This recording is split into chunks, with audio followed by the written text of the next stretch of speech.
And Mike and I think we're going to be doing a podcast covering kind of the next level, which allows this cult to get away with what it gets away with, is a series of directives called fair game.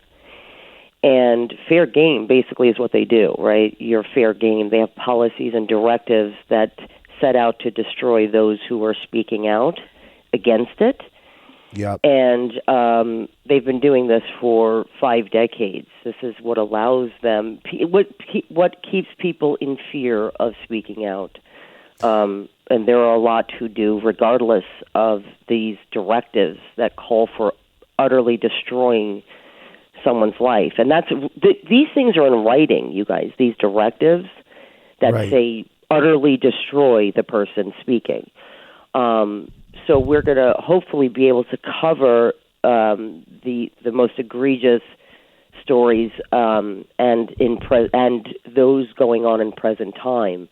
If you speak out, if you file a police report, if you do a welfare check on a family member who's being held at one of their bases, you are fair game to Scientology. If you do a story, if you're a journalist, I mean, just look up what they did for Anderson Cooper. Look what they did to A&E. They have these hate websites up about me and that Mike and I have incited murder in Australia at a Church of Scientology.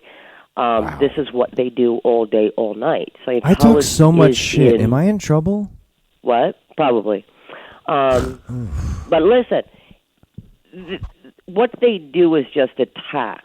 They attack, they try to discredit. Most people now are educated enough to know this is probably not true. But even if they do come out with something that you've confessed in your Scientology counseling and they post that for all the world to see, that doesn't make the allegation untrue. No one's perfect, right? Everybody has something in their past or present, right? We've all made mistakes.